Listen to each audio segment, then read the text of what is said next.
잘 지내셨어요? 우리가 지난 시간에 이제 6장까지 공부를 했습니다. 오늘은 이제 창세기 7장 1절에 있는 말씀부터 살펴보도록 하겠습니다. 주께서 노아에게 이르시되 너와 내 온 집은 방주로 들어오라. 이 세대에서 내가 내 앞에 의로운 것을 내가 보았느니라. 지금 그렇게 이제 성경이 기록하고 있습니다. 다시 한번 말씀드리지만 방주는 항해용 배가 아니라 물 위에 그냥 떠다니기만 하는 단순한 형태의 그 사각형 상자입니다. 고펠나무로 만들었고요. 우리 한번 가서 출애굽기 2장 3절 한번 가서 보시죠.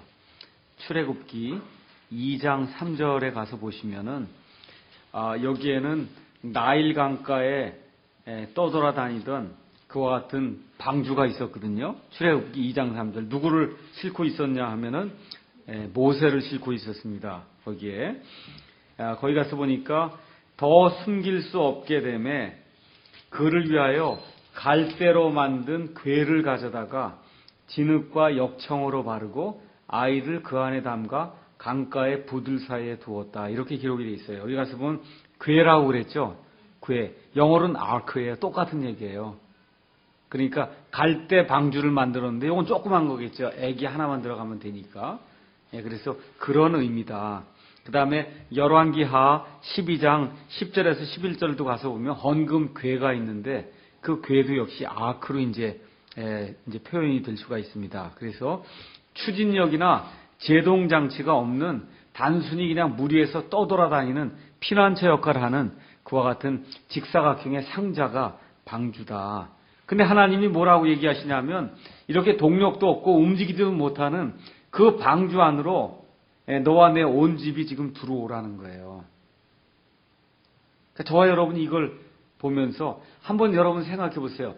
지금 이제 비가 내려서 온 세상 사람이 다 죽게 되는데 노아와 그 8식구만 지금 그 안에 들어간단 말이에요. 근데 그 배가 엔진이 있어갖고 막 왔다 갔다 하면서 이렇게 뭐 헤치고 나가는 게 아니에요. 그냥 물결 치는 대로 왔다 갔다 하면서 어디 부딪힐지도 모르고 지금 이런 상황이거든요. 그렇죠? 그러니까 지금 여기서 방주로 들어오라 이제 지금 이야기하는데 그 얘기는 믿음으로 사는 삶을 지금 보여주고 있는 겁니다. 그래서 이 사실을 저와 여러분이 좀 기억을 해야 되겠어요. 믿음으로 산다는 게 뭔가. 한번 이번 주 좀 이렇게 사시면서 믿음으로 사는 게 도대체 뭔가. 믿음은 보지 않고 하나님을 쫓아가는 거거든요. 지금 노아가 대홍수 같은 거 본 적이 있습니까?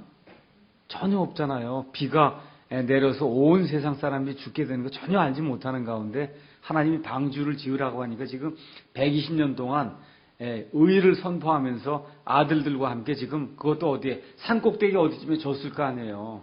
그렇죠? 땅에다 지금 지은 것이 아니고 산 중턱이나 어디쯤에 지었을 겁니다. 이게 완전히 믿음의 삶이거든요. 얼마 동안 그랬냐면 120년 동안 그랬거든요. 근데 저와 여러분이 많은 경우에 일주일도 믿음으로 기다리지 못하는 경우가 얼마나 많습니까? 그렇죠? 근데 지금 하나님이 어디로 들어오라 그러냐 하면은 방주 안으로 들어오라는 거예요. 방주 안으로. 그래서 믿음으로 사는 그와 같은 삶을 살아라. 하나님이 그렇게 말씀해 주시는 겁니다. 그래서 노아는 의로운 사람이다. 창세기 6장 9절에도 나와 있고 우리가 지난 시간에 살펴본 대로 에스겔서 14장 14절에도 노아는 의로운 사람이다. 지금 그렇게 기록을 해주고 있습니다. 노아 당시의 상황이 어땠는가? 우리 한번 누가복음 17장에 있는 말씀을 보도록 하겠습니다. 누가복음 17장 27절에서부터 28절에 노아 당시에 이제 상황이 나오는데 거기에 뭐라고 기록이 되어 있냐면 노아가 방주로 들어가던 날까지 그들이 먹고 마시고 장가가고 시집가더니 홍수가 나서 그들을 다 멸하였느니라. 이렇게 지금 기록이 되어 있습니다. 그렇죠?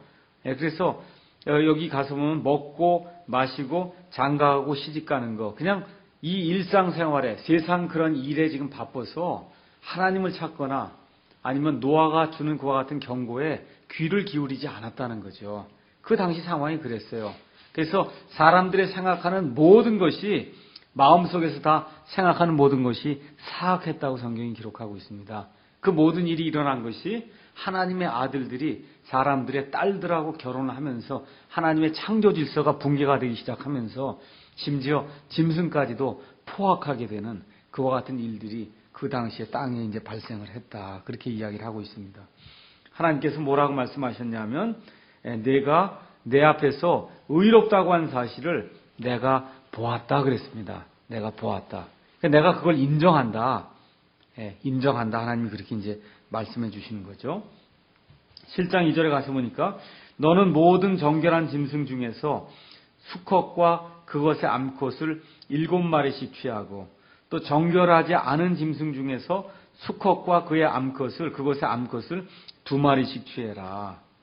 여러분이 여기 창세기 6장 19절 가서 보면은 거기 뭐라고 되어 있냐면 너는 모든 육체에 살아있는 것 중에서 종류마다 2마리씩 방주로 데리고 들어와 이렇게 얘기했거든요. 그러면서 그것들은 수컷과 암컷이어야 된다. 그 다음에 그 20절에 가서 보면은 그것들의 종류대로 종류마다 2마리씩 내게로 나올 거다. 그래서 창세기 6장 19절 그 다음에 20절 말씀하고 그 다음에 창세기 7장 여기 2절에 나와 있는 말씀이 조금 좀 이렇게 서로 다른 것이 아닌가 이렇게 이제 생각이 되기 쉬운데요. 창세기 6장 19절 20절에서는 2마리씩 들어오라는 거예요. 단순하게. 그러니까 어떻게 암컷과 수컷이 2마리씩 들어오라는 얘기고 창세기 7장 2절에는 좀 더 구체적으로 어떻게 정결한 짐승 중에선 7쌍이 한 쌍이 들어올 때 암컷과 수컷이 2마리씩 이렇게 들어오는 겁니다. 그래서 정결한 짐승은 7쌍, 그 다음에 부정한 짐승은 2쌍, 그렇게 해서 2마리씩 방주로 들어오라고 하나님이 좀 더 구체적인 계시를 창세기 7장 2절에서 우리에게 이제 말씀을 해주고 있습니다. 그래서 계시가 점진적으로 발전해 나가고 있다는 사실을 우리가 알 수가 있습니다.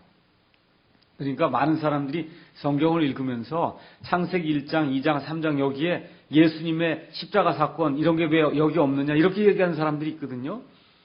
하나님의 이 계시는 점진적으로 하나님께서 주십니다. 점진적으로 역사를 쭉 따라가면서 하나님께서 점진적으로 자기 자신을 드러내어 보이십니다. 자, 여기 정결하다라고 하는 말이 성경에서 처음 나옵니다. 정결하다. 그래서 히브리 말로는 테호라 이렇게 이제 기록이 되어 있습니다. 구약 성경 가서 찾아보니까 정결하다라고 하는 그런 말이 구약 성경 전체에 92회가 나옵니다. 92회. 그래서 여기 가서 보니까 정결하다고 하는 말은 영어로 표현하면 퓨어하다는 거예요. 순결하다, 순수하다 그런 뜻입니다. 그래서 영적이나 아니면 도덕적으로 순결한 걸 나타낼 때 이 정결하다라고 하는 그런 말을 썼습니다. 욥기 14장 4절에 있는 말씀 우리가 한번 보겠습니다. 욥기 14장 4절에 가서 보면은 14장 1절에 욥이 이 땅에서 태어나는 그 사람의 상태에 대해서 이야기를 합니다.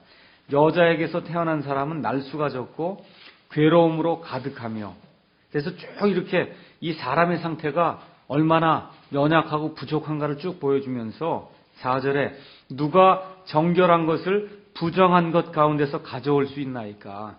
사람이 이렇게 다 연약하고 괴로움으로 가득한 것과 같은 인생을 살고 있는데 과연 어느 누가 정결한 것을 부정한 것들 가운데서 가져올 수 있습니까? 라고 이제 욥이 얘기하는데 이런 것이 영적이나 도덕적인 어떤 순결함을 이야기하는 겁니다. 시편 51편 10절 가서 잠깐 보겠습니다.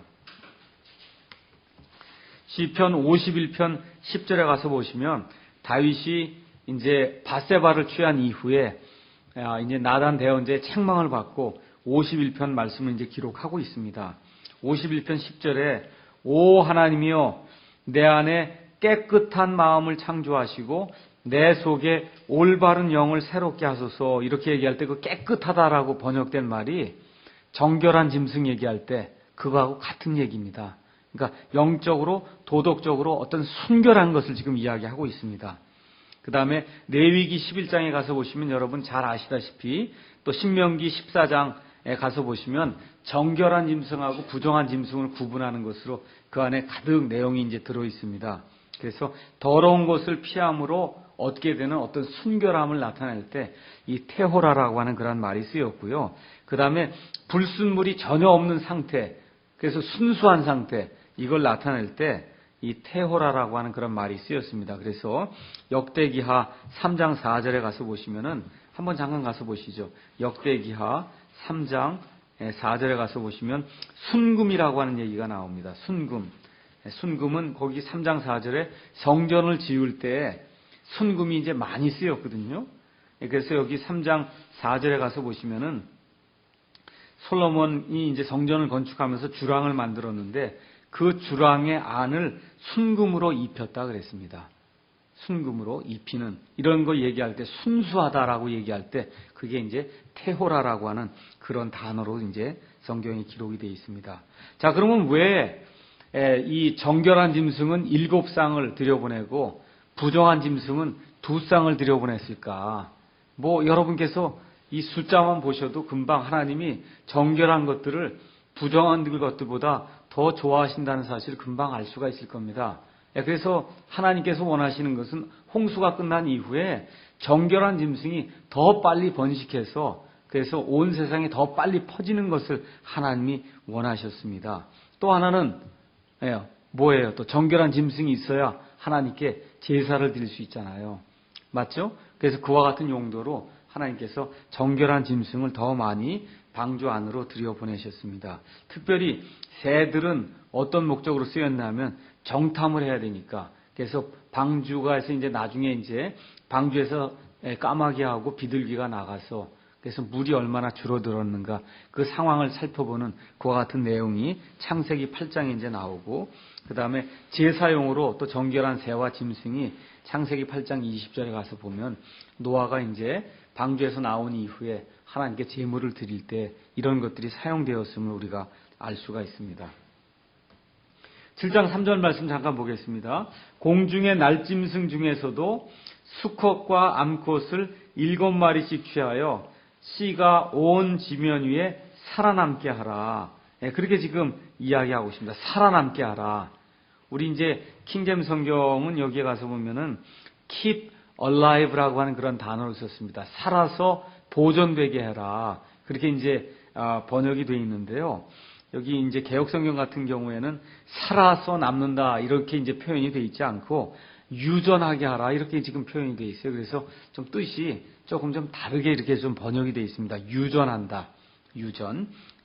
창세기 7장 4절 가서 보니까 이제 이래 뒤에 내가 40일 동안 밤낮으로 땅 위에 비가 오게 하여 내가 만든 모든 생명체를 지면에서 끊어 멸하리라 하시니 노아가 주께서 자기에게 명령하신 모든 것에 따라 행하였더라. 이렇게 이제 기록이 되면서 7장 4절에 처음으로 하나님이 이제 비로다가 심판하신다고 하는 것을 명확하게 노아에게 가르쳐 주십니다. 그래서 방주를 건립한 것 자체가 사실은 믿음의 일이었거든요. 비가 내리지 않는데 산의 중턱이고 어디 꼭대기고 그쯤 가서 지금 120년 동안 방주를 지었거든요. 얼마나 그 사람들의 조롱거리가 되고 사람들의 우스갯거리가 됐겠어요. 한 100년 이상 일했으니까. 그런데 하나님이 드디어 뭐라고 말씀하시냐면 내가 비를 보낼 거다라고 지금 이야기를 하고 있습니다. 그 다음에 이제 7장 4절에 가서 보면 이래라고 하는 일주일이 이제 나오는 걸 보니까 이미 이 당시에 일주일씩 한 주가 돼서 이렇게 변화한다고 하는 7일씩 이렇게 주기가 되면서 이게 일주일 단위로 시간이 변한다고 하는 그런 사실을 우리가 이제 알 수가 있고 그것을 통해서 하나님께서 창세기 1장과 2장에 그 7일째 되는 날 제7일에 안식하셨는데 그 안식이 모든 사람을 위한 거다. 그래서 그와 같은 의미의 이스라엘의 율법으로서의 안식일 제도가 아니고 모든 사람이 쉬도록 하나님이 배려해 놓으신 그와 같은 안식일 제도가 이미 그 당시에 있었다고 하는 사실을 우리가 이 사실을 통해서 알 수가 있습니다. 7장 5절 가서 보니까 노아가 하나님께서 자기에게 명령하신 모든 것대로 행했다. 6장 22절에도 똑같이 그와 같은 말씀이 있습니다. 그래서 이런 것들을 통해서 그래서 노아가 의로운 사람이라고 하는 사실을 우리가 이제 알 수가 있습니다. 창세기 7장 6절에 가서 보니까 땅 위에 물들의 홍수가 임할 때 노아가 600세였다. 지금 그렇게 기록이 되어 있습니다. 600세. 그래서 아브라함의 경우에는 창세기 12장 4절에 12장 4절 한번 가서 보시면은 뭐라고 기록이 되어 있냐면 아브라함이 하란을 떠날 때 75세였더라. 그러니까 성경이 지금 이와 같은 것들을 기록하면서 이게 구체적인 역사이기 때문에 실질적으로 몇 세에 이와 같은 일들이 이루어진 것을 분명하게 우리에게 지금 보여주고 있습니다. 그래서 저와 여러분이 기억해야 될 것은 여기 성경에 나와 있는 모든 것은 실질적인 역사요, 구체적인 역사요, 거짓이 없는 모든 숫자면에서 거짓이 없는 그와 같은 하나님의 역사라고 하는 사실을 기억을 해야 되겠습니다. 그럼 노아의 600세에 이제 홍수가 이 땅에 임했고 노아는 그 이후로 350년을 더 삽니다. 그래서 창세기 9장 28절에서 29절 가서 보시면 여러분께서 노아의 총 나이가 950세라고 하는 사실을 알 수가 있습니다. 자, 창세기 7장 7절에 가서 보니까 노아가 홍수의 물들로 인하여 자기 아들들과 자기 아내와 자기와 함께한 자기의 며느리들과 함께 방주로 들어갔다. 총 몇 명이 들어갔습니까? 8명이 이제 들어갔거든요. 그래서 제가 창세기 강의 시작하면서 미션 하우스에서 나온 창세기의 발견이라고 하는 그런 책을 한번 사서 보십시오. 그렇게 이야기를 했습니다. 그래서 창세기의 발견은 한자 기록을 통해서 이 창세기의 이와 같은 그 내용들이 사람들에게 어떻게 전달이 되고 있는가를 보여주는 거다. 그래서 특별히 한자를 쓰고 있는 우리 한국 사람들은 이 책을 통해서 중국 사람들의 그 상형 문자를 통해서 하나님의 창조의 기사를 분명히 볼 수 있다. 그 내용을 여러분에게 말씀드렸습니다. 두 가지 한자만 오늘 잠깐 살펴보겠습니다. 여러분 배선자 아시죠? 선박할 때 배선자. 배선자는 배주. 조그만 배를 가리킬 때는 주라고 합니다. 주. 그래서 그 배주자에다가 그 오른쪽에 가서 보시면 어떻게 돼 있어요? 입이 8개. 그래서 8팔자가 있고 그 다음에 입구자가 있거든요. 그래서 큰 배를 가리킬 때 중국 사람들은 어떻게 했냐면 입이 8개 들어간 배가 그게 큰 배라는 거예요. 그래서 노아의 이 방주에 이 들어간 사람 8명을 이런 식으로 상형 문자로 이렇게 표현한 것을 우리가 이제 알 수가 있습니다. 그 다음에 사람이 의롭게 된다. 그렇게 얘기할 때 의자를 가서 보세요. 한자로. 그러면 양이 있습니다. 의자 쓸 때 양을 써야 되거든요. 양 밑에 나, 아자가 들어갑니다. 그래서 나라고 하는 사람이 양 밑에 있게 될 때 의롭게 된다. 여러분 이게 우연이라고 보기에는 너무나 신기하지 않습니까? 그렇죠? 어떻게 큰 배를 표현할 때 입이 8개 들어가 있는 거. 우리 식구 그렇게 얘기할 때 우리 집 식구가 8명이다. 식구. 그게 뭐예요? 입이 8개다. 그런 뜻 아니에요. 그렇죠? 그래서 참 놀랍게도 이 중국 사람들이 한자를 통해서도 하나님의 말씀이 이렇게 뜻으로 된 이 상형 문자 속에 들어있다는 사실을 우리가 이제 알 수가 있습니다. 자, 그래서 이 노아의 이 사람들이 의인이라고 하는 사실은 이들의 결혼을 통해서도 이제 알 수가 있습니다.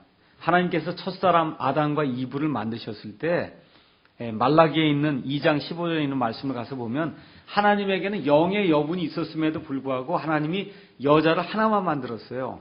그래서 한 남자에게는 한 여자가 있으면 된다 해서 일부 일처 제도를 하나님이 확립을 해 놓으셨습니다. 근데 그 이후에 가인의 후손 라멕이라고 하는 사람이 창세기 4장 19절 가서 보면 벌써 아내를 또 여럿을 두거든요. 그 다음에 이 창세기 6장에 가서 보시면 하나님의 아들들이 나오는데 하나님의 아들들이 자기들이 원하는 모든 여자를 다 아내로 삼았다 그랬어요. 그러니까 그 당시의 상황은 일부 다처를 하는 것이 평범했어요. 사람들이 다 그렇게 했기 때문에. 근데 여기 가서 보니까 노아와 그의 아들들은 다 아내를 몇 명씩 뒀어요? 한 명씩 뒀어요. 그래서 하나님의 말씀에 따라서 일부 일처제를 시행하고 있었다는 사실을 알 수가 있습니다.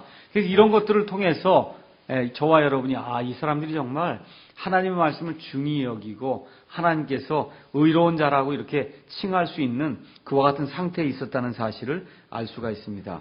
그 다음에 창세기 7장 8절에서 이제 9절 가서 보면은 정결한 짐승과 정결하지 않은 짐승과 날짐승과 땅에서 기는 모든 것 중에서 하나님께서 노아에게 명령하신 대로 수컷과 암컷이 2마리씩 노아에게 나와 방주로 들어갔다. 그렇게 되어 있습니다. 그래서 하나님께서 2마리씩 이렇게 들어가도록 이들을 보내니까 이 모든 것들이 착착 들어와서 2마리씩 방주 속으로 이제 들어가게 됐습니다. 하나님께서 여자를 만든 이후에도 하나님께서 여자를 데려다가 아담에게로 인도하시는 그런 모습이 나오거든요. 여기 짐승들도 하나님께서 인도를 하셔서 그래서 방주 속으로 이제 들어가도록 그렇게 만들어 놓으셨습니다. 그래서 여기 가서 보면 이제 방주에는 정결한 것과 그 다음에 부정한 것이 동시에 존재합니다. 그래서 나중에 여러분이 이사야서 11장 6절에서 9절 가서 보시면 거기에 역시 천년왕국 때 사정이 나와 있습니다. 이사야서 11장 6절에서 9절 한번 가서 보세요. 거기 가서 보시면 정결한 짐승과 부정한 짐승이 천년왕국 때 같이 공존하는 그런 모습이 나옵니다. 그래서 이런 것들을 통해서 우리가 이 천년왕국 때의 그러한 그 모습이 이 노아의 홍수 그 이전에 있던 그러한 모습과 비슷하다. 그 다음에 이때는 모두가 다 초식동물이었습니다. 아까 어떤 자매님이 물어봤죠. 혹시 육식을 하는 그런 짐승은 그때 뭘 먹고 살았냐? 근데 육식은 나중에 이제 홍수 이후에 하나님께서 육식을 해도 좋다고 하나님이 허락하시거든요. 그래서 그 전까지는 사자든 호랑이든 할 거 없이 이 세상에 존재하던 모든 짐승들이 다 초식을 했습니다. 그래서 이와 같은 음식들 거기다 이제 준비했을 때 다 풀이라든지 이런 것만 준비하면 됐기 때문에 문제가 될 것이 전혀 없었습니다. 창세기 7장 10절에 이레가 지나서 땅 위에 홍수의 물들이 임하니라. 이렇게 이제 기록이 되어 있습니다. 그래서 여기 땅 위에라고 얘기할 때 땅은 지구를 가리킵니다. 그래서 지구 전체를 덮는 그와 같은 전 세계적인 홍수가 이 땅에 있었다. 이는 사실을 우리가 알 수가 있습니다. 자, 그러면 여기 창세기 7장 4절부터 창세기 8장 12절까지는 이 기다리거나 아니면 홍수의 물들이 있었던 그와 같은 사실들이 이렇게 대칭이 돼서 이렇게 나오고 있습니다.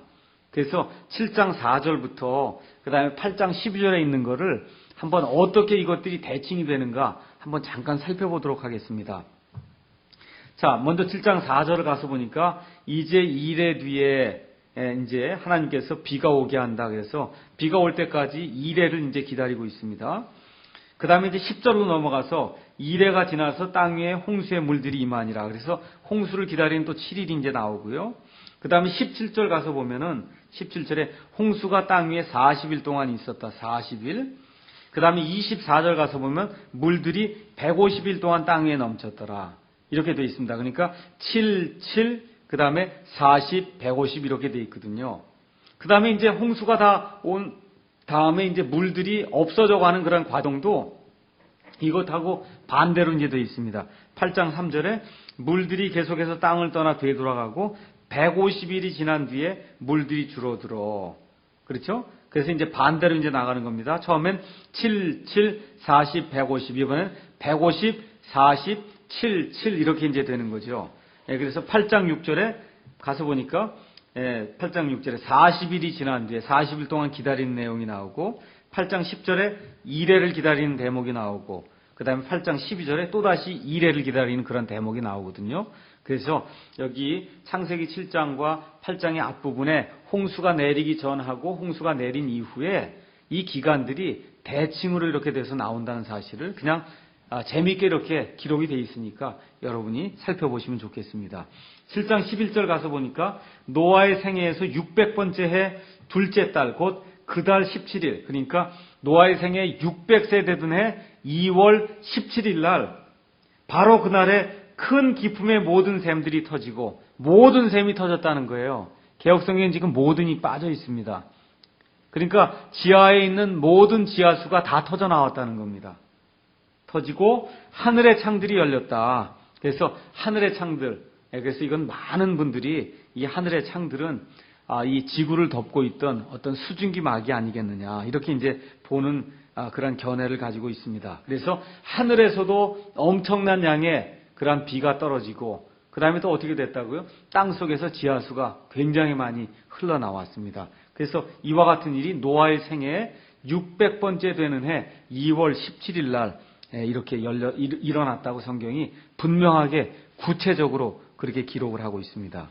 그래서 이 당시에 궁창 위에 물이 있어서 이것이 어떤 수증기 막으로 보는 견해가 가장 강한데요. 그래서 그 수증기 막으로 인해서 노아의 홍수 전에는 이 지구가 다 따뜻했다. 그래서 온난화 현상이 있었다. 그렇게 이제 이야기를 하는 분들이 많습니다. 그래서 사람과 짐승의 크기도 컸고 또 그 당시에는 이 지구상에 있는 이 대기 중에 산소의 농도도 지금보다 높아서 그래서 사람이나 짐승이 살기에 더 좋은 그런 환경이었다. 그렇게 이제 이야기를 하고요. 그 다음에 그 전에는 사람의 수명이 거의 900세까지 갔거든요. 900세까지, 969세까지 갔습니다. 그 다음에 아열대 기후가 지속이 돼서 심지어 지금 시베리아 땅에 그 꽁꽁 얼어있는 그 얼음 밑에 뭐가 파묻혀 있냐면 매머드가 파묻혀 있어요. 우리 옛날엔 맘모스라고 얘기했죠. 그게 뭐냐면 코끼리 같은 거예요. 코끼리. 코끼리는 다 더운 지방에 사는 거거든요. 근데 지금 가서 땅을 파보면 그 얼음 밑에 매머드가 지금 묻혀 있습니다. 그리고 매머드의 배를 가르면 그 안에 아직도 풀이 들어가 있습니다. 그래서 이런 사실을 가서 살펴보면 옛날에는 저 북극 지방이 기후가 따뜻해서 그래서 코끼리가 가서 살았다는 거예요. 그래서 이 노아의 홍수 이전엔 이와 같은 일들이 이제 있어서 아열대성 기후가 전 세계에 이렇게 퍼져 있지 않았겠느냐 이렇게 이제 생각이 됩니다. 근데 노아의 홍수로 인해서 그래서 엄청난 지각의 변동이 생기고 그렇게 되면서 이 저 윗부분에 얼음이 형성이 되고 이런 가운데 이 매머드라든지 이런 모든 것들이 얼어 죽는 그와 같은 일이 이제 발생이 된 걸로 그렇게 이제 우리가 보고 있습니다. 창세기 7장 12절 가서 보니까 비가 40일 동안 밤낮으로 이제 떨어졌다, 쏟아졌다, 이제 그렇게 기록이 되어 있고, 7장 13절에는 바로 그날에 해서 600년 2월 17일, 바로 그날에 노아의 가족이 다시 한번 방주에 들어간 것을 강조하기 위해서 또 한번 하나님이 치밀하게 그게 600년 2월 17일이다. 노아의 생애에. 그렇게 해서 하나님이 구체적으로 또 가르쳐 주십니다. 그 다음에 7장 14절에는 그들과 모든 짐승이 그것의 종류대로 갔다 그랬어요. 그것의 종류대로. 1장에만 해도 창세기 1장에 그것의 종류대로가 10번이 나옵니다. 창세기 7장 14절, 창세기 8장 19절에도 또 종류대로가 나와요.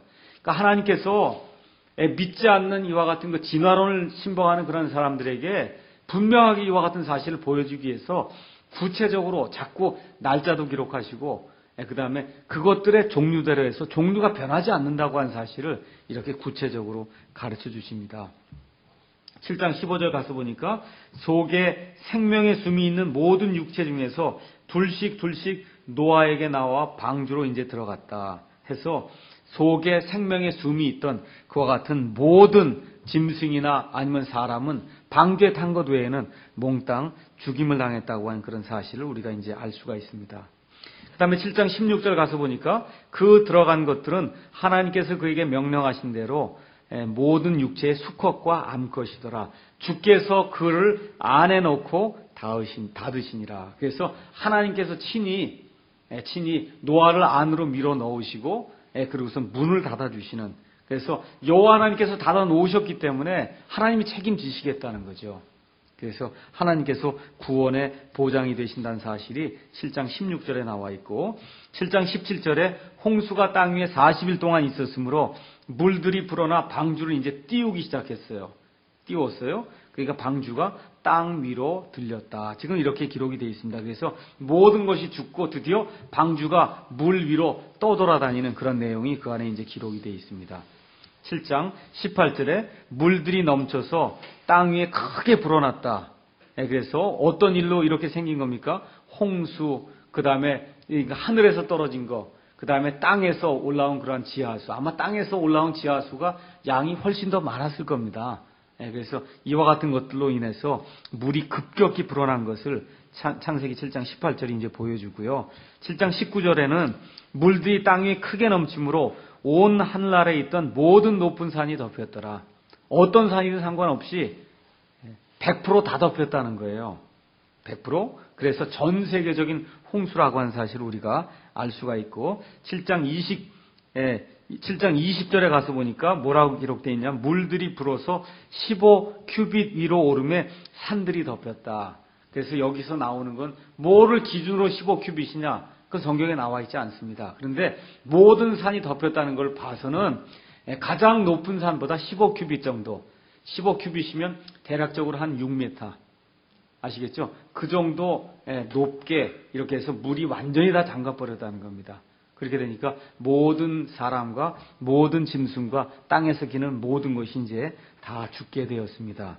그 다음에 창세기 7장 21절에서 22절은 땅 위에서 움직이던 모든 육체가 죽었다는 것을 강조하고 있습니다. 그래서 21절에 땅 위에서 움직이던 모든 육체가 죽었으니 곧 날짐승과 가축과 짐승과 땅에서 기는 모든 기는 것과 모든 사람이다.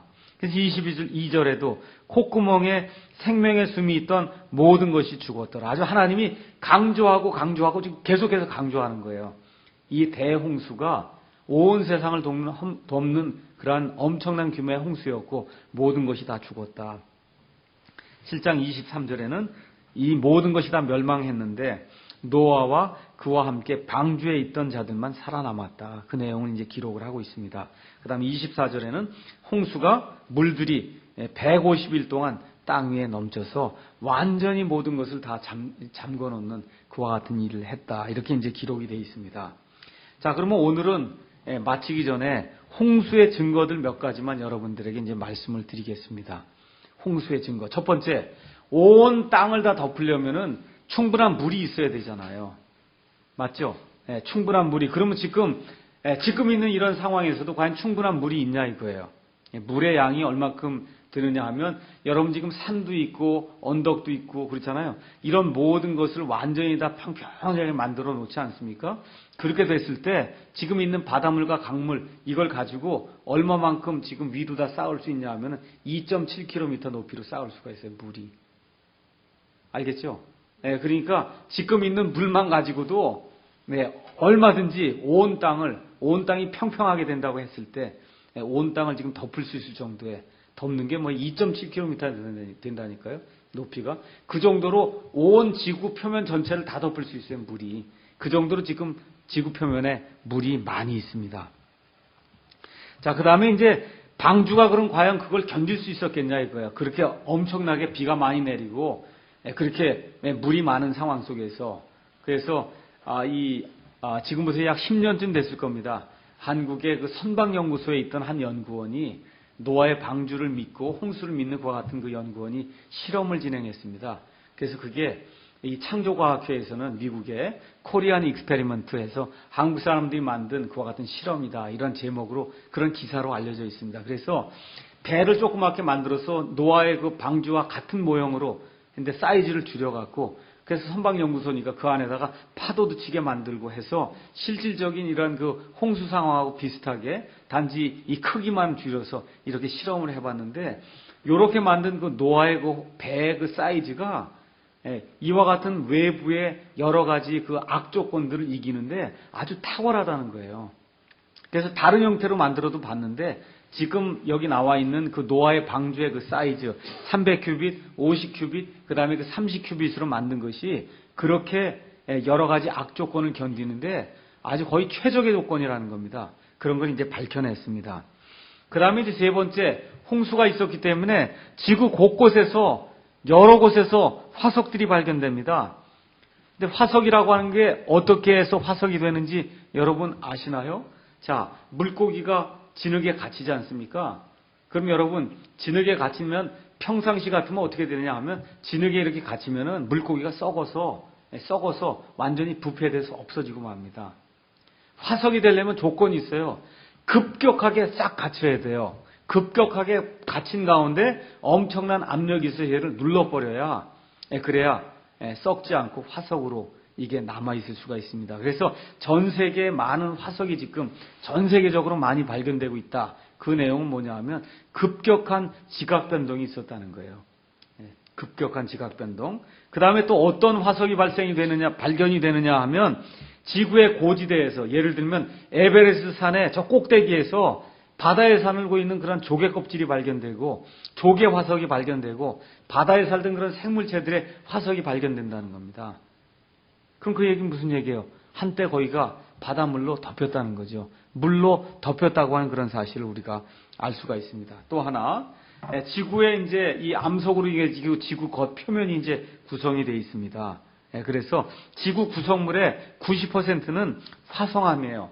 화성암이라고 하는 건 용암이 이제 끓어서 이 밑에 있는 마그마가 이렇게 올라오게 되면 그게 식으면서 형성이 되는 암석이 화성암입니다. 그런데 지구의 겉 표면에 있는 거는 90%가 퇴적암이에요. 그 얘기는 무슨 얘기예요? 무언가가 퇴적이 됐다는 거예요. 퇴적. 아시겠죠? 그러니까 어떤 홍수라든지 이런 것에 의해서 그래서 암석이 형성이 됐다고 하는 사실을 75%가 퇴적암으로 되어 있습니다. 그 다음에 이제 또 재미있는 게 뭐냐면 지구 내륙에 소금 바다가 존재합니다. 제가 지난 6월에 미국 유타주에 있는 솔트레이크 시티라고 하는데 이제 방문했거든요. 솔트레이크 시티. 그거는 솔트레이크예요. 얼마나 크냐? 우리나라가 한국의 면적이 98,000 제곱킬로미터인데 이 솔트레이크가 4,400 제곱킬로미터예요. 그러니까 아마 경기도쯤 되는 거로 생각하시면 돼요. 호수가 그렇게 큰데 그 호수가 제가 가서 이게 손을 이렇게 담궈갖고 찍어서 맛을 보니까 너무너무 짜더라고요. 그러니까 완전히 소금이에요, 소금. 소금 호수예요.